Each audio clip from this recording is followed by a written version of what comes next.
Joining us now, multimedia journalist with SuperTalk Mississippi News, Kelly Bennett.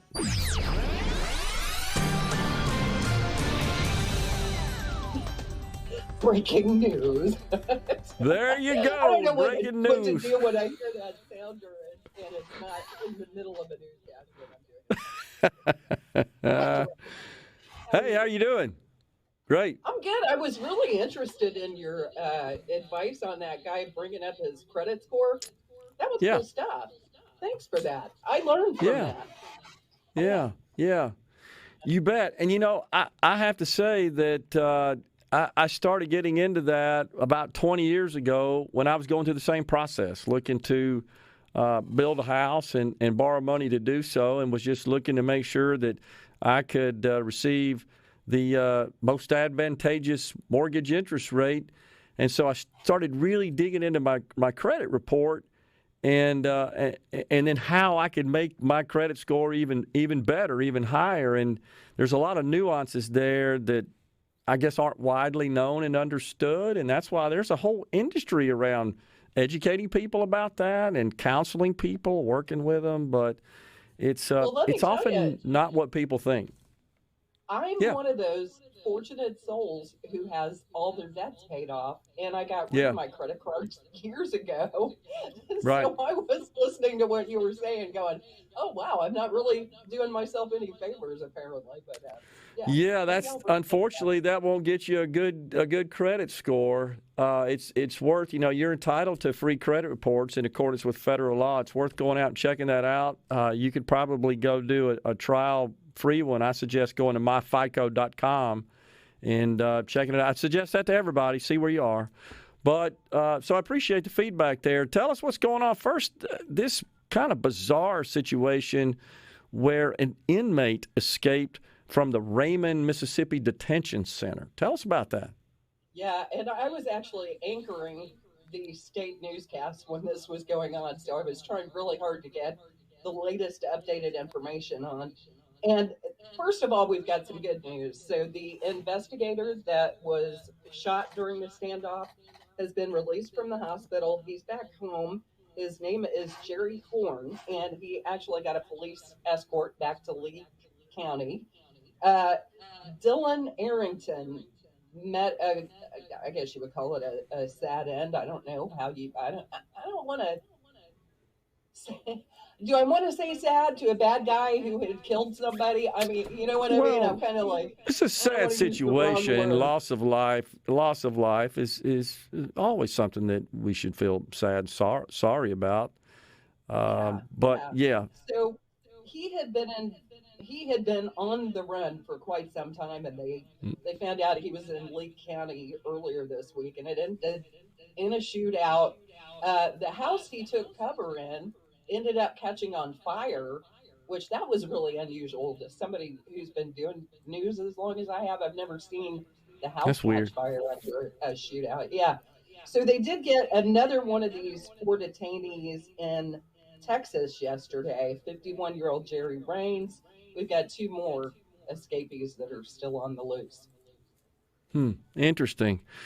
And we've also got a story this week about a potential parolee. And I don't know, Kelly, that I can remember seeing so much controversy about parole being granted to those incarcerated in Mississippi as I have over the last year. Here we have another situation that's gotten a lot of attention. Tell us about that. Well, I think a lot of us would like to see them leave the violent offenders in jail and not parole them.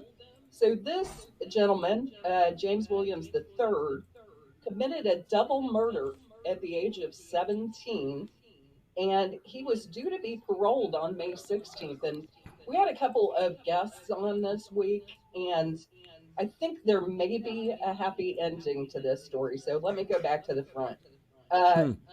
Members of the parole board actually took some time Tuesday to hear out the family. They had apparently missed a parole board hearing, Gerard, that they say they never received a notice of. And as a result, the parole board decided to let this guy go. Wow. And I'd like to think that since there was so much coverage of this story, that helped them get the parole board to see them on Tuesday and maybe rethink this decision. Hmm. But he had been incarcerated since 2002. He killed his father and stepmother, and apparently the parole board just felt like he had been rehabilitated. Apparently, he's been working as a Christian minister in the prison system. So we'll see. Hmm. We're waiting to Yeah. see if they reach a different decision after this hearing on Tuesday. Interesting. So the NFL draft has been going on this week, and at least some people in the state of Mississippi got some pretty good news. Tell us about that. Yeah, Mississippi State defensive back Emmanuel Forbes was selected by the Washington Commanders with the number 16 pick in the NFL draft Thursday night. I know this is big news, and I'm not really a big sports person. I count on the guys in the newsroom to keep me up to date with what's going on in sports. But the Sure. NFL draft, more of it begins at 6 o'clock tonight. I think it's over tomorrow. And Yep. you've got Ole Miss wide receiver Jonathan Mingo waiting to hear his name called still. Yeah, seems like he's set to be the first first player from Ole Miss drafted. And then a Good Morning America makes the trip to Rolling Fork, Mississippi, site of some devastating tornadoes that ripped through about a month ago. Give us the info there. Yeah, I think we can all be thankful that Robin Roberts, who's on Good Morning America, is a Mississippi native. So Yeah. she pays attention to what's going on in this state, and you're always thankful for that. From what I understand, she's a really nice person, too. But basically, they came to Rolling Fork, one of the many cities that were really decimated by these tornadoes.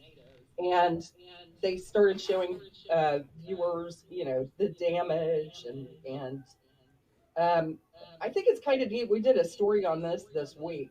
Speaking of the tornadoes, there's a gentleman with 7 days for the troops, Scott Burns. He's raising money for a 90-year-old Korean War veteran that lost his home in the tornadoes. Now, listen to this Hmm. guy's story. He was sitting in his living room recliner with his dog in his lap. The storm picked up his house, turned it a couple of inches, and then set it over about 6 inches. Can you imagine sitting through that? So Wow. they're trying to buy him a tiny house, these nonprofit organizations, and they only need Gotcha. $15,000 more. And let me tell you what a worthy cause, right? My dad's a Vietnam vet. Vets hold a special place in my heart. If you'd like to help out this gentleman, please log on to supertalk.fm. That's where you get Yeah. the details. Awesome. And then we've got contestants on American Idol. Mississippi rich Yes. with talent. And some are doing pretty well there. Tell us about that. Yeah, so you've got Colin Stow, who did this amazing rendition of Dancing on My Own. It was just him and an acoustic guitar on the show Monday night. He's from Yeah. Gatman, which from what I understand is right outside of Amory, which is where our other contestant is from, Right. Zachariah Smith. And he did Toto's Hold the Line. I know you're a rock fan, Gerard. And I Did you love see that? Toto. Did you hear that? I did. I love Toto. I love the song. Yeah. It's Yeah, awesome. yeah, it was really good. So they'll be back, and they're going to need your votes. And that show airs again Sunday night at 7 o'clock. Then you've got Holly Brand on The Yep. Voice, and she has moved up as well, and that's coming up Monday night at 7 o'clock on NBC if you want to catch the Mississippi talent. Man, they're Man. so talented. Yeah. Mississippians are something else in that regard. So you wanted to also talk about the distinction in the network and the news organization at SuperTalk. What about that? Well, there's a big difference between a talk show and a news department. I think the distinction is pretty obvious. You're more opinion based on our shows that we run, you on Middays, and then Paul Gallo and all the other great shows that we have on the Super Talk network. But while y'all are all doing that, you've got a news team in the background creating, producing, writing, researching, and basically doing news state news. It's state focused. That's distributed to about 50 radio stations across the state of Mississippi. Yeah. Gotcha. Makes total sense. And there's sense. a newsletter. There's a newsletter that comes out every Friday, kind of give you a weekend review. Just log on to SuperTalk. It's good stuff. So, I read it all the time. It's good stuff. Kelly, appreciate you coming on. Take care. Talk to you next week. Thanks a lot. Have a great weekend, y'all. You too. Coming right back in the Element Wealth Studios. Stay with us.